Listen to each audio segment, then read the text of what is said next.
Assalamualaikum warahmatullahi wabarakatuh. Saya Natasha Wulandari Paneka, NIM 18878, akan menjelaskan mengenai model pembelajaran saintifik. Model pembelajaran saintifik adalah model pembelajaran yang menggunakan kaidah-kaidah keilmuan yang memuat serangkaian aktivitas pengumpulan data melalui proses observasi, menanya, eksperimen, mengolah informasi atau data, kemudian mengkomunikasikannya.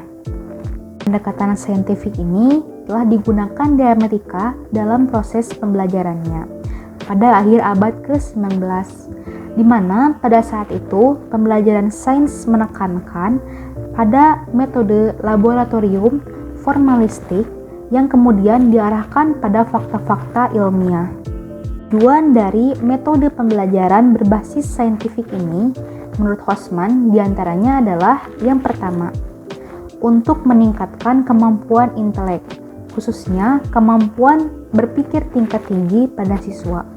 Yang kedua, untuk membentuk kemampuan siswa dalam menyelesaikan suatu masalah secara sistematik. Yang ketiga, terciptanya kondisi pembelajaran di mana siswa merasa belajar itu merupakan suatu kebutuhan. Lalu yang keempat, diperolehnya hasil belajar yang tinggi. Dan yang kelima, untuk melatih siswa dalam mengkomunikasikan ide-ide, khususnya dalam menulis artikel ilmiah. Lalu yang keenam, untuk mengembangkan karakter siswa. Tiga adalah karakteristik dari model pembelajaran saintifik. Yang pertama, berpusat kepada siswa. Yang kedua, melibatkan keterampilan proses sains dalam mengkonstruksi konsep, hukum, atau prinsip.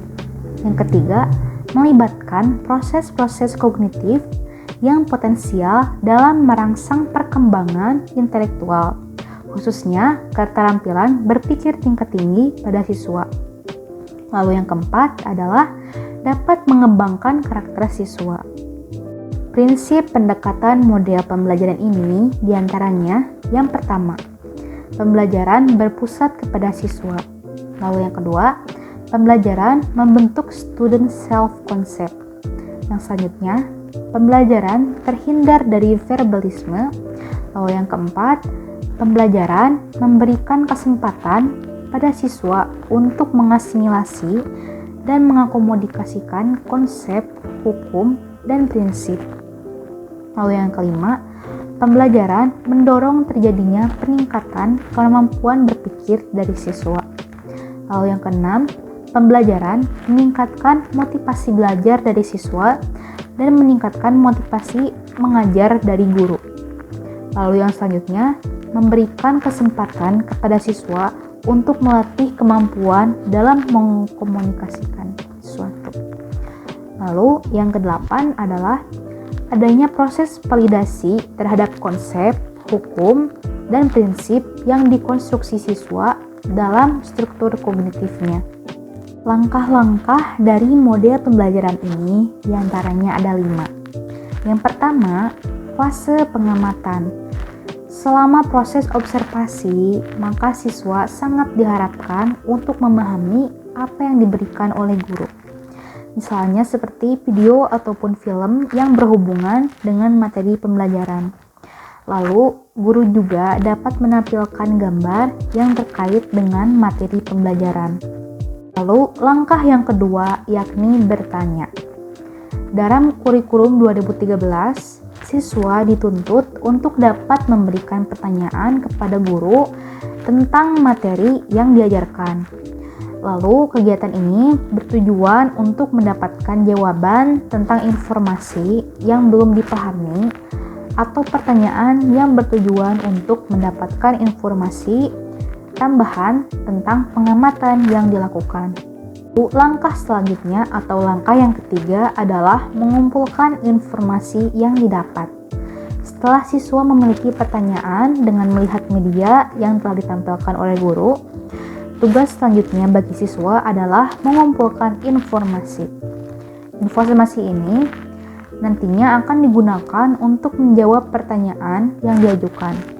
Informasi ini dapat diakses melalui berbagai sumber pembelajaran seperti buku, studi perpustakaan, ataupun sumber internet yang terpercaya.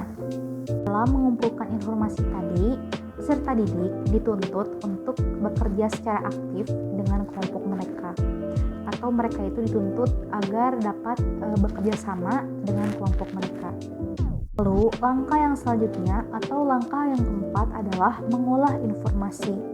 Setelah menerima informasi dan data yang dianggap memadai, kemudian para siswa membagi tugas untuk menghubungkan atau memproses informasi yang telah diterima guna menjawab pertanyaan yang telah dirumuskan dan menyajikannya dalam bentuk laporan kelompok.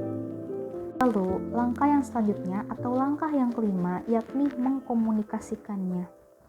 Dalam penerapan pendekatan ilmiah, guru harus memberikan setiap siswanya kesempatan untuk mengkomunikasikan apa yang telah mereka pelajari.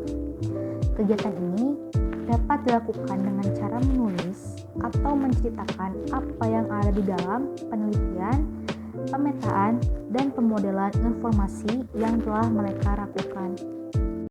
Proses pembelajaran dengan menggunakan pendekatan saintifik diarahkan agar peserta didik mampu merumuskan masalah, yakni dengan banyak menanya, bukan hanya menyelesaikan masalah dengan menjawab saja.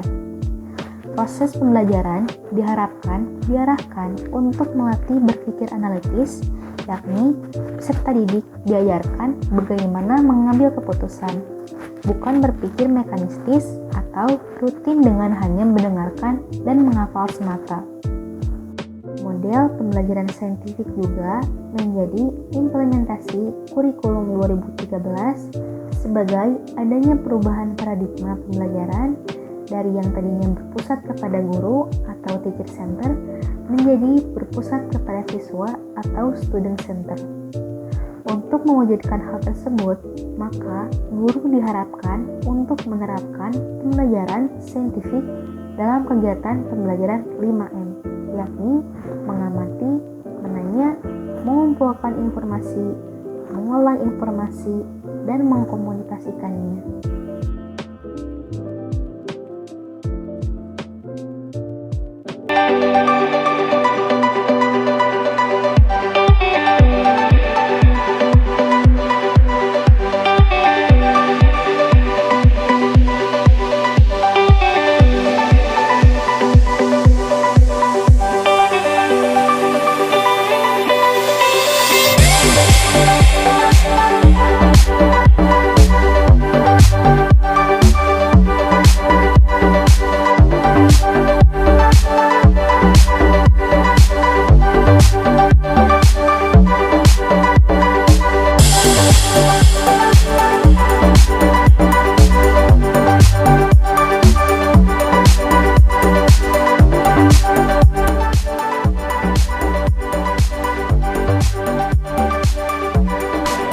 Ayo bantu teman-temannya, jangan mau ringan sendiri.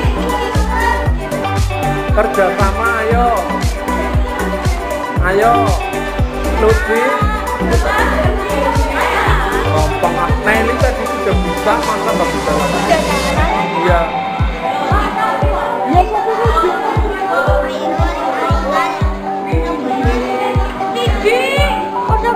Satu saja, nggak banyak-banyak.